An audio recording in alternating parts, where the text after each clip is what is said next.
I woke up, my eyes slowly adjusting to the dimly lit room. The curtains were drawn, and only a sliver of sunlight peeked through. As I reached for the lamp on the nightstand, my hand trembled, a reminder of the arduous battle I'd been fighting against the ruthless illness that had ravaged my body. "Good morning, sweetheart," Graham's voice rang out, dripping with saccharine sweetness. "How are you feeling today?" I turned to see him standing in the doorway, a broad smile plastered across his face. By his side was Elliot, his son from a previous marriage, his expression a mirror of Graham's. "I'm feeling a bit better," I rasped, my throat still raw from the treatments. Graham's smile grew wider, and he exchanged a knowing glance with Elliot. "That's wonderful news, dear," he said, his tone laced with something I couldn't quite place. Elliot stepped forward, his eyes locked on mine. "Yeah, we're both so happy to hear that." He chimed in, his voice lacking the sincerity of his words. A sudden chill ran down my spine, and I couldn't shake the feeling that something was amiss. Graham and Elliot had been nothing but attentive during my illness, but there was an undercurrent of tension that I couldn't ignore. As I struggled to sit up, Graham rushed to my side, his hand resting on my arm in a gesture that was meant to be comforting, but felt oddly possessive. "Once she's gone, all this will be ours." "Elliot," he murmured, his voice low but carrying a weight that hit me like a ton of bricks. My heart dropped, and the room seemed to spin around me. The words echoed in my mind, their implication crystal clear. They were waiting for me to die, their eyes fixed on the prize, my hard-earned wealth and the boutique I had poured my life into. Tears stung my eyes as the crushing realization washed over me. The man I had loved, the man I had trusted with my heart and soul, was nothing more than a deceitful opportunist, and his own son was complicit in his schemes. In that moment, something shifted within me. The naivety that had once clouded my judgment shattered, and a new resolve took root. I would not be a victim, not in my own life, not in my own home. As Graham and Elliot turned to leave, their backs to me, I vowed silently that I would not go down without a fight. They had underestimated me, and I would make them pay for their betrayal. With a steely determination coursing through my veins, I knew that this was just the beginning. The battle lines had been drawn, and I would stop at nothing to reclaim what was rightfully mine. My dignity, my independence, and the life I had worked so hard to build. I couldn't bring myself to confront Graham and Elliot head-on, not yet. Instead, I decided to bide my time, to gather evidence and build my case against them. As I lay in bed, feigning ignorance, my mind drifted back to the early days of my relationship with Graham. It had all started so innocently, a chance encounter at a charity gala. Graham, a wealthy businessman, had been instantly charmed by my wit and confidence. Our conversations flowed effortlessly, and before long we were swept up in a whirlwind romance. "Seraphine," he had whispered, his eyes sparkling with adoration, "you are the most remarkable woman I've ever met." Caught up in the heady rush of new love, I had been blind to the warning signs. Graham's excessive flattery, his constant need for validation, and his tendency to lavish me with extravagant gifts should have raised red flags. But I was too enamored, too eager to believe that I had found the partner I had been searching for all my life. It wasn't until after our wedding that the cracks began to show. Graham's once charming demeanor morphed into something darker, more controlling. He would belittle me in front of his friends, making snide comments about my business acumen or my fashion choices. "A woman like you should be grateful to have a man like me," he would sneer, his words cutting deep. Elliot, who had been a sullen teenager when we first met, quickly fell in line with his father's twisted behavior. The two of them formed an unholy alliance, united in their disdain for me and their insatiable greed. "Why don't you just sell that stupid boutique of yours?" Elliot had once sneered, his lip curled in contempt. "It's not like you're any good at running a business." I should have left then, should have gathered my dignity and walked away from their toxic influence. But I was too proud, too stubborn to admit defeat. As the years passed, Graham's financial troubles mounted, his businesses failing one by one. It was then that his true motivation became clear. He had set his sights on my boutique, the one successful venture I had built from the ground up. "Once you're gone, your precious little shop will be mine," he had hissed, his eyes alight with malice. And now, as I lay in my sickbed, the full extent of their depravity had been revealed. They were willing to let me die, to sacrifice my life for their own selfish gain. But I was no longer the naive woman they thought they could manipulate. The fire of determination burned within me, fueling my resolve to bring them to their knees. As I watched Graham and Elliot leave the room, their shoulders slumped in disappointment at my continued survival, I knew that the time for action was drawing near. They had underestimated me, and they would pay dearly for their mistake. With my newfound determination, I wasted no time in putting my plan into motion. I knew that if I were to take down Graham and Elliot, I needed to be strategic and gather irrefutable evidence of their misdeeds. My first stop was the boutique, the very business they were so eager to get their greedy hands on. As I stepped through the doors, the familiar scent of jasmine and sandalwood enveloped me, offering a sense of comfort and familiarity in the midst of the chaos. "Seraphine!" Leo, my trusted employee, rushed over, his eyes wide with concern. "What are you doing here? Shouldn't you be resting?" I mustered a reassuring smile, determined not to let my personal turmoil show. "I'm feeling much better, Leo. In fact, I've never been more motivated." His brow furrowed, sensing the shift in my demeanor. "Is everything okay?" For a moment I hesitated, unsure of how much to reveal. But then I remembered the unwavering loyalty Leo had shown me over the years, and I knew he deserved the truth. "Graham and Elliot," I began, my voice low and steady. "They've been plotting against me, waiting for me to die so they can get their hands on the boutique." Leo's jaw dropped, his expression a mix of shock and outrage. "Those bastards!" he exclaimed, his fists clenching at his sides. How could they do such a thing? I placed a calming hand on his arm, grateful for his unwavering support. "That's why I need your help, Leo. We have to gather evidence of their schemes, anything that can expose their true motives." His eyes hardened with resolve, and he nodded firmly. "Whatever you need, I'm here for you." Over the next few days, Leo and I pored over financial records, invoices and receipts, searching for any discrepancies or irregularities that could point to Graham's involvement in my business affairs. It didn't take long to uncover the first bombshell. Hundreds of thousands of dollars had been siphoned from the boutique's accounts into offshore holdings under Graham's name. "That lying snake!" Leo spat, slamming his fist on the desk. "He's been stealing from you all this time." I felt a surge of vindication, but also a profound sense of betrayal. The man I had once loved, the man I had trusted with everything, had been robbing me blind all along. But the evidence didn't stop there. We uncovered records of lavish vacations, expensive cars, and designer watches, all purchased with funds stolen from my hard-earned business. As the puzzle pieces fell into place, a newfound determination took root within me. I would no longer be the victim of Graham's greed and deceit.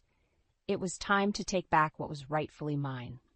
With Leo by my side, I began to meticulously document every shred of evidence, building an airtight case against Graham and his conniving son. They thought they could rob me of my dignity, my independence, and my livelihood, but they had gravely underestimated my resilience. As I stood in the boutique, surrounded by the very business they had tried to strip from me, I felt a sense of empowerment wash over me. This was my legacy, my life's work, and I would fight tooth and nail to protect it. This time, and this held all the cards. Armed with the damning evidence Leo and I had uncovered, I knew it was time to take the next step. I needed to secure my assets and ensure that Graham and Elliot couldn't wriggle their way out of the consequences they so richly deserved. That's when I reached out to Marina, my best friend and a formidable lawyer. We had known each other since college, bonding over our shared ambition and determination to succeed in a male-dominated world. "Marina, I need your help," I said, my voice tense as I recounted the sordid details of Graham's betrayal. To her credit, Marina didn't flinch. She simply nodded, her eyes steely with resolve. "Say no more, Sarah. We're going to make sure those bastards pay for what they've done." Over the next few days, Marina and I worked tirelessly, poring over legal documents and financial records. She was a master strategist, finding every loophole and exploiting every weakness in Graham's carefully constructed web of deceit. "We need to revise your will," she said, her fingers tapping purposefully on the desk. "Make sure that not a single cent of your fortune goes to that snake or his weasel of a son." I nodded, my jaw set with determination. Absolutely. They don't deserve a penny of what I've built. As we delved deeper into the legal intricacies, Marina's admiration for my strength grew. You know, most women in your position would have crumbled, she remarked, her eyes shining with pride. But not you. You're a fighter, Sarah. Her words buoyed me, reminding me of the steel that coursed through my veins. I was no longer the naive, trusting woman who had fallen for Graham's lies. I was a warrior, a force to be reckoned with. With Marina's guidance, we crafted an airtight strategy. Not only would I be protected from Graham's greed, but we would also set a trap, a carefully laid snare that would ensnare him in his own web of deceit. He won't see it coming, Marina grinned, her eyes glinting with anticipation. And when he does, it'll be too late. As the pieces fell into place, I couldn't help but feel a surge of excitement. Graham and Elliot had underestimated me at every turn, and now they would face the full force of my wrath. The day we finalized the legal documents, Marina raised her glass in a toast. To reclaiming what's yours, Sarah. May those snakes get everything they deserve. I clinked my glass against hers, a newfound sense of empowerment coursing through my veins. They won't know what hit them. With Marina by my side, I knew that victory was within reach. Graham and Elliot had made the grave mistake of crossing a woman who was no longer content to play the victim. I was a force to be reckoned with, and they were about to learn that lesson the hard way. As I left Marina's office, my head held high. I couldn't help but smile. The tide had turned, and the predators were about to become the prey. It was time for Graham and Elliot to face the consequences of their actions, and I would savor every moment of their downfall. With the legal groundwork laid and my assets secured, it was time to move to the next phase of my plan, confronting Graham and Elliot head-on. I knew it was a risky move, but the thrill of finally taking control of the situation was too intoxicating to resist. It was a crisp autumn evening when I invited them over for a family dinner, playing the part of the oblivious wife to perfection. As they arrived, Graham's eyes lit up with a mix of greed and surprise. "Seraphine, darling," he said, his voice dripping with false concern. "Are you sure you're up for hosting dinner? You should be resting." I mustered a weak smile, determined to keep up the charade. "Nonsense, Graham. I'm feeling much better, and I wanted to have a nice family meal." Elliot shot me a skeptical glance. His eyes narrowed with suspicion. "If you say so," he muttered, brushing past me into the dining room. As we sat down to eat, the tension in the air was palpable. Graham and Elliot made small talk, their eyes occasionally darting to the silverware and china, no doubt mentally appraising their potential value. Finally, as the main course was cleared away, I decided it was time to strike. "Graham, Elliot," I began, my voice steady and unwavering. "There's something I need to discuss with you both." Graham's brow furrowed, his mask of concern slipping ever so slightly. "Of course, dear. What is it?" I took a deep breath, steeling myself for the confrontation. "I know what you've been up to." The silence that followed was deafening, the air thick with tension. Graham and Elliot exchanged a panicked glance, their faces draining of color. I don't know what you're talking about," Graham stammered, his eyes darting around the room, searching for an escape. I leaned back in my chair, a cold smile playing on my lips. "Oh, I think you do. The embezzlement, the offshore accounts, the fancy cars and vacations, all paid for with money you stole from my business." Elliot's fists clenched, his knuckles turning white. "You have no proof," he spat, his eyes blazing with fury. With a flick of my wrist, I produced a thick stack of documents, the damning evidence Leo and I had gathered. "I think you'll find that I do." Graham's face contorted into a mask of rage, his true colors finally revealed. "You conniving bitch," he snarled, slamming his fist on the table. "You think you can take everything from me?" I met his gaze unflinchingly, my resolve unwavering. "I'm not taking anything from you, Graham. I'm simply reclaiming what's rightfully mine." Elliot leaped to his feet, his chair clattering to the floor. "This isn't over," he growled, his eyes burning with hatred. "We'll make you pay for this." I couldn't help but laugh, a rich, mocking sound that only seemed to infuriate them further. "Oh, my dear boy, it's already over. You just don't know it yet." As they stormed out of the house, hurling insults and threats over their shoulders, I felt a sense of exhilaration coursing through my veins. The game was afoot, and for the first time I held all the cards. Graham and Elliot had underestimated me, thinking I was nothing more than a meek, submissive woman, but they were about to learn a brutal lesson. I was a force to be reckoned with, and I would stop at nothing to reclaim what was mine. The days following my explosive confrontation with Graham and Elliot were a whirlwind of activity. With Marina's guidance, we wasted no time in setting our legal strategy into motion. First, we filed for divorce, citing Graham's embezzlement and financial misdeeds as grounds for the dissolution of our marriage. The paperwork was airtight, backed by the mountain of evidence Leo and I had gathered. "He won't know what hit him," Marina grinned as she slid the documents across her desk for my signature. "By the time this is over, he'll be lucky to have the clothes on his back." Next, we turned our attention to the criminal charges. Graham's theft from my business, coupled with his blatant fraud and money laundering, was more than enough to ensure he faced serious consequences. As we sat in Marina's office, poring over the legal documents, a loud knock at the door interrupted our work. Marina's assistant poked her head in, her face pale. "Miss Cole, the police are here. They say they need to speak with you and Miss Westbrook immediately." Marina and I exchanged a knowing glance, silently bracing ourselves for the confrontation to come. Sure enough, two stern-faced detectives strode into the office, their eyes fixed on Graham's financials spread across Marina's desk. "Miss Westbrook?" "Mr. Westbrook," the taller detective began, his voice gruff. "We have reason to believe that you've been involved in a massive embezzlement scheme, siphoning funds from your wife's business into offshore accounts." Graham, who had been summoned to Marina's office under the guise of signing divorce papers, blanched visibly. "This is preposterous," he sputtered, his eyes darting wildly between Marina and me. "I would never do such a thing." The detective arched an eyebrow, clearly unimpressed by Graham's bravado. "Is that so? Then perhaps you can explain these financial records?"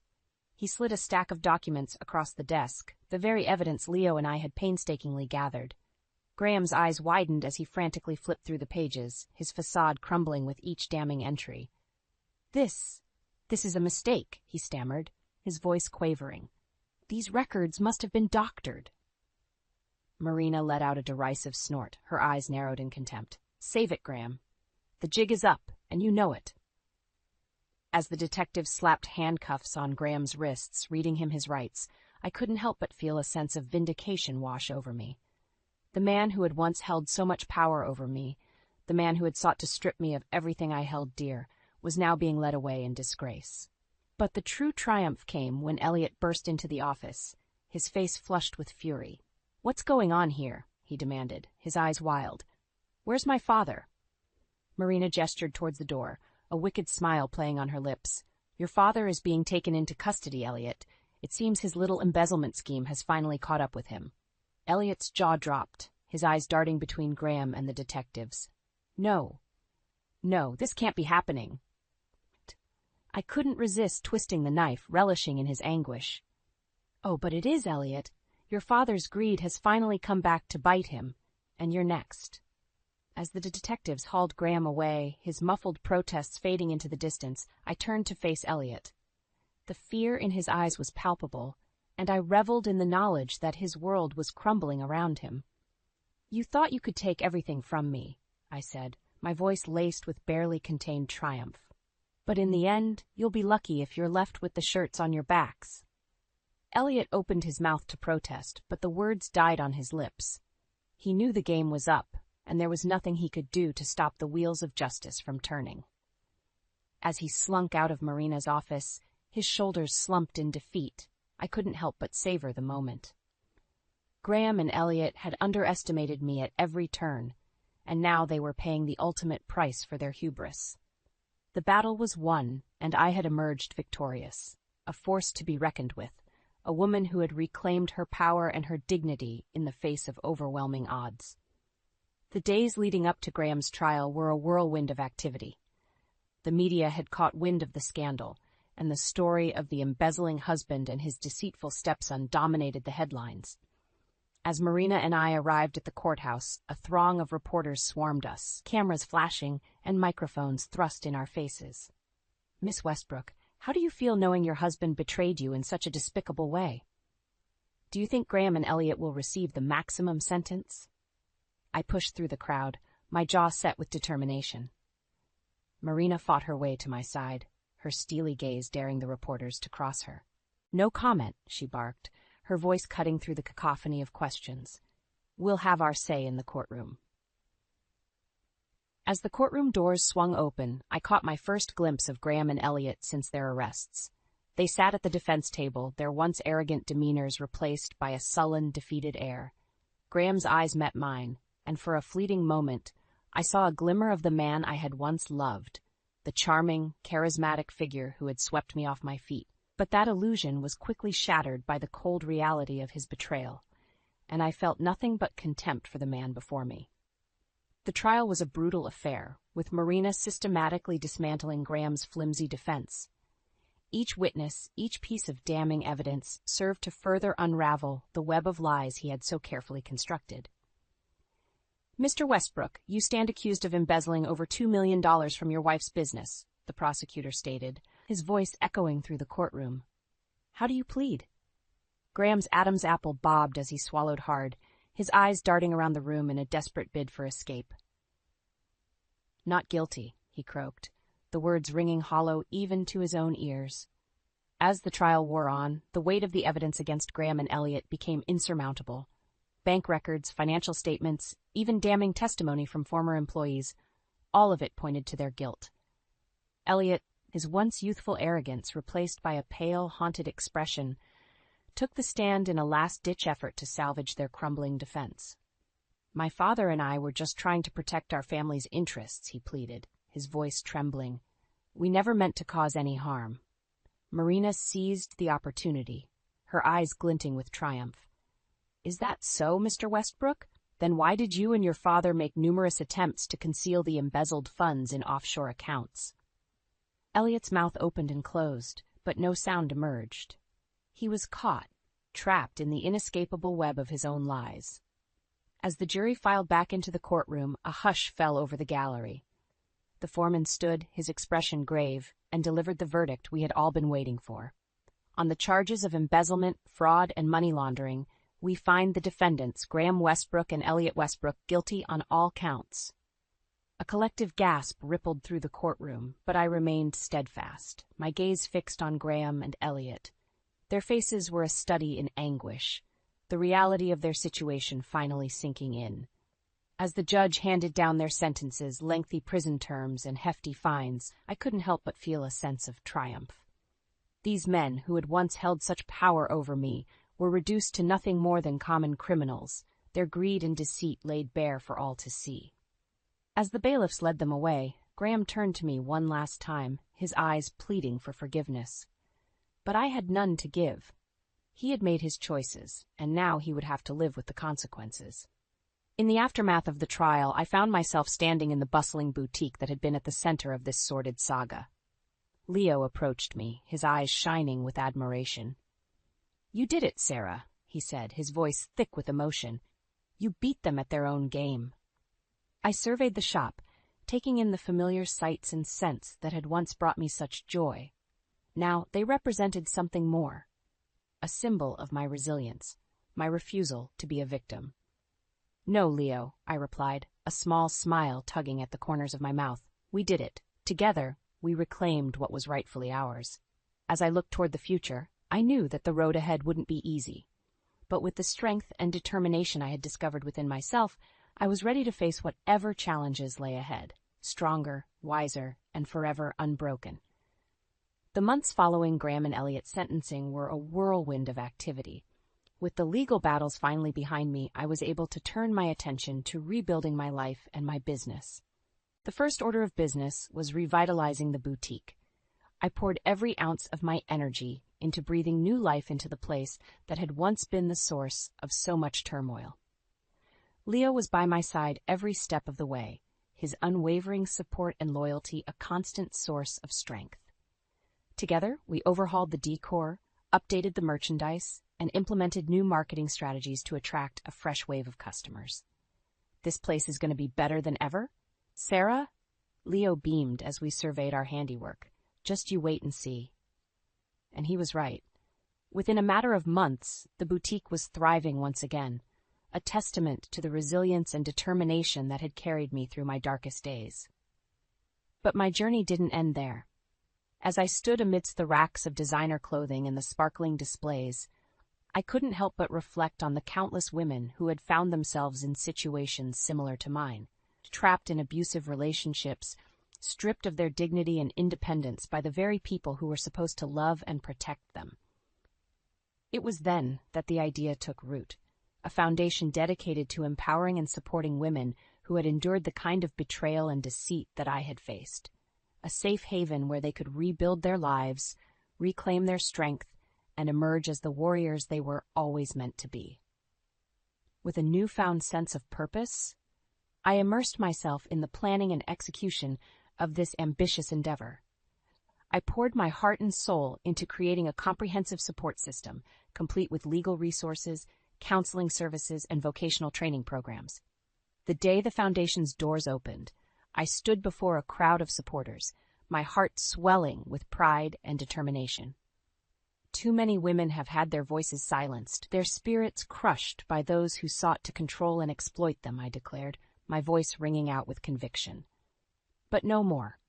This foundation is a sanctuary, a place where you can find the strength to reclaim your power and forge a new path, one defined by resilience, courage, and an unwavering belief in yourselves.